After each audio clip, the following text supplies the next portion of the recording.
ikasi ditzagun ipuiak.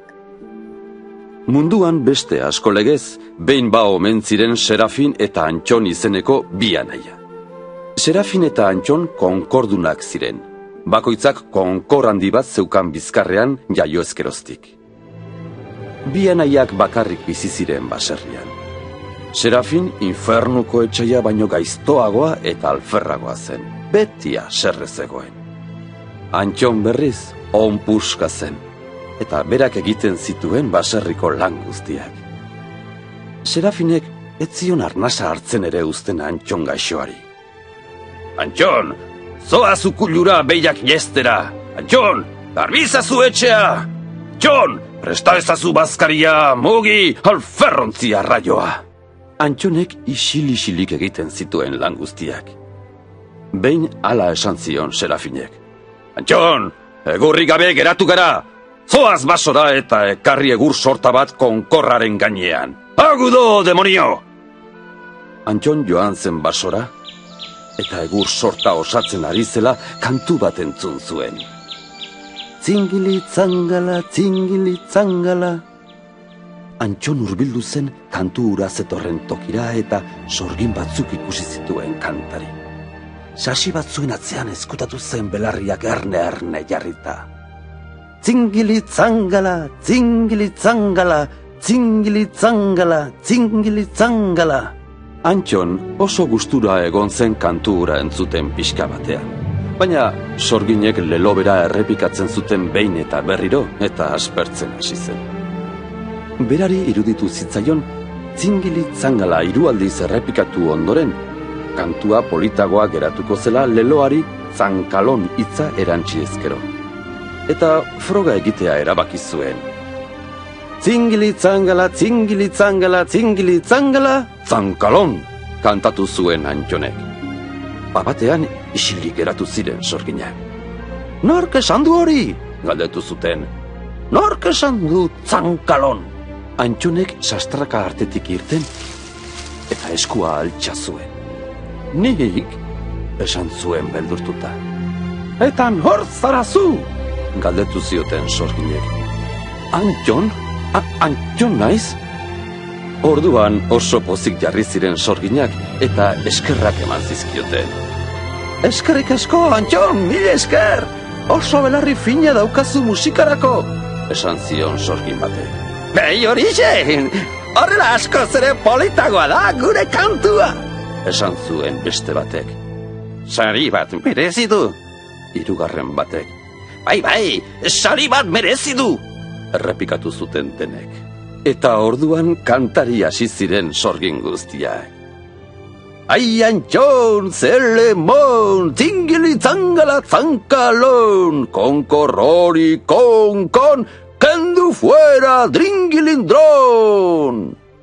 Eta hitz horiek esan ahala, Antxonen konkorra desagartu egin zen. Konkorrik gabe oso planta ederreko mutila zen Antxon. Gero, sorginek poltsa bat diruz beteta eman zioten.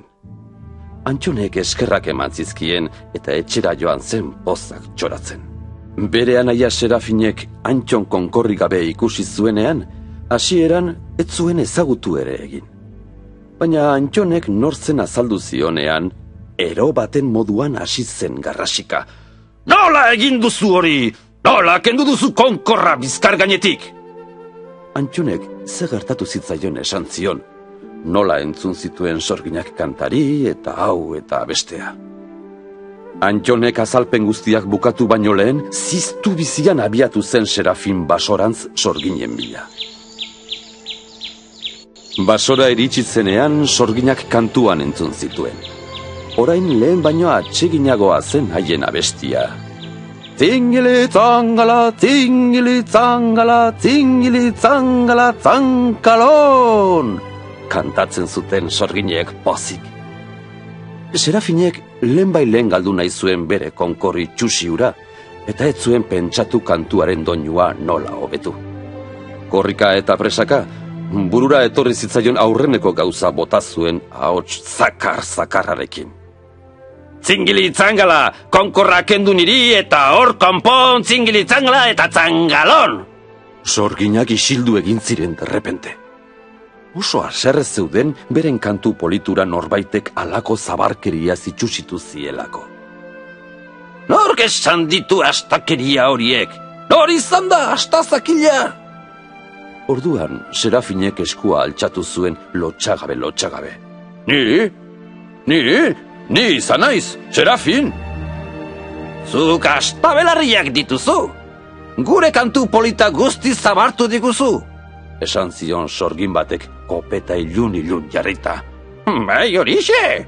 Horrela oso itxusia dirudi gure kantuak! Esan zuen beste batek. Zigor bat berezi du! Hirugarren batek. Bai, zigor bat merezi du! Errepikatu zuten denek batera. Eta orduan kantari hasi ziren sorgin guztiak. Ai, Serafin zinkurin, kantuan zangalatrin, lehen konkor bat dringilin, eta orain bi kinkurankin. Eta hitz horiek esan ahala, sorginek Antxonik kendutako konkorra erantzi zioten Serafini. Orain bi konkor zituen bizkarrean. Serafin buru makur eta lotxatuta iritsi zen etxera. Konturatu zen arroa izateagatik gertatu zitzaiola zoritxarrura. Benetan damututa zegoen, eta barkamena eskatu zion Antxoni. Barkatu, Antxon, oso arroa izan naiz, eta oso gaizki portatu naiz zurekin. Orain bi konkor ditut, eta inorken nau maite izango, ez da zeuk ere. Esan zion burumakur. Antxon, anaia zerrukitu zen eta besarkada handi bat eman zion. Nik beti maitatuko zaitutzu, Serafin. Antxon eta Serafin lagun handiak izan ziren handik aurrera. Eta sorginek Antxoni emandako diruarekin oso ondo bizi izan ziren biak. Hori ala bazan zangalaza, ala ez bazan kalabaza, sorginen burua za.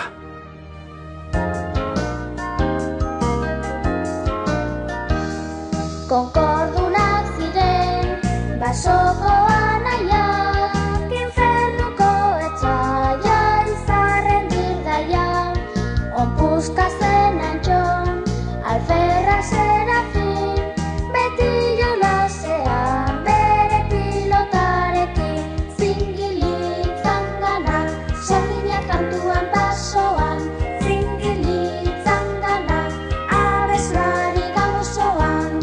Antxon egur bila, joan zen batean, sorgin bat kantuan, ari zen basoan. Kantatuz, bertso bat osatuz, zerbait harrigarria zitzaion gertatu. Ai, Antxon zelemon, zingili zangala zankalon, konkorrori konkon, kendu fuera dringilindron. Pozez txoraturik, musu bat hartuta, etxera itzuli zen konkorra galduta. Txarra izango zen, Serafinen kanta, orain bi konkor dauzka bain mutil galanta.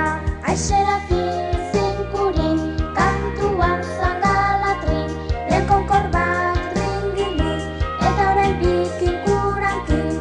Ai, Serafin zinkurin, kantuan zangalatrin, lehen konkor bat dringili, eta orain bi kinkurankin.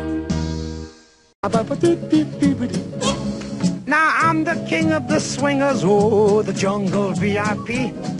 I've reached the top and had to stop, and that's what's bothering me. I wanna be a man cub, and stroll right into town, and be just like the other men. I'm tired of walking around. Oh, ooby-doo, I wanna be like you. I wanna walk like you, talk like you. Choo-choo, you see